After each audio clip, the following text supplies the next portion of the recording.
Do you think there could be a macro move in the other direction sometime within the next year or so?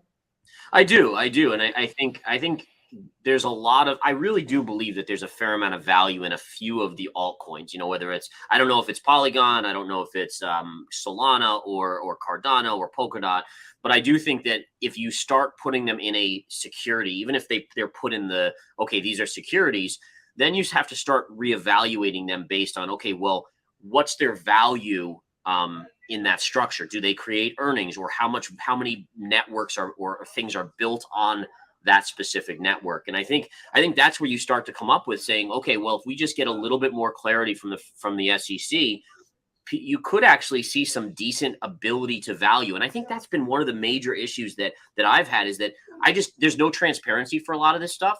And so I find it very hard as a stock person or a commodity person to say, okay, this is what it should be trading. We've got to give it a multiple. What's the multiple? Because in the stock world, it's okay, Apple is this type of stock, so it gets a multiple of 20 or 30 based on earnings. For altcoins, you can't really do that, but there's got to be some metric we can use. And I do think that there is some value here that will be unlocked, but clarity, again, is key.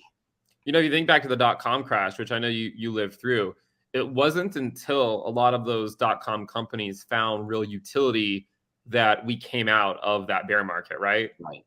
That's right. Yeah. So I guess in the short term, are there any altcoins? Because I know you trade the shorter term moves, right? Are you looking at any altcoins like on some shorter term timeframes right now?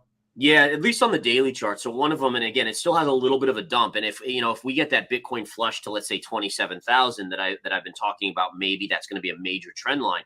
I kind of am eyeing Cardano. Now, Cardano right now is putting in a bear flag, which is fine by me because I'm not long Cardano. But what I do like is this trend line. See this parallel here that goes down, and we broke above it here, but then broke below, then we broke back above. This trend line should be good support again, and that's right around 27 cents. So again, a quick flush into that, I'd be a buyer, not as a long-term investment yet. I'm not confident enough in that, but just as some sort of buy there. And then, looking at Solana's trying to break this support here, and then see this kind of coordinated. You have this downsloping trend line from pivot to pivot, and we broke out. And then this upsloping one, look at how they're meeting right there. Now, this is still a fair way away, but 1650, I love when two lines converge, because it's like one line is support. If you get two lines together, it's like double the support, and it gives you more confidence as an investor or trader. So I think those are two that I'm kind of keeping an eye on if they dump out a little bit.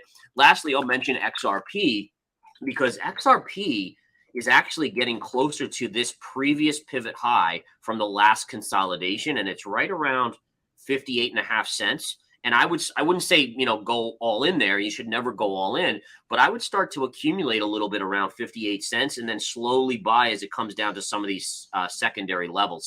So again, the beauty of being a swing trader is that there's always something to either enter or exit. It gives you more possibility for action.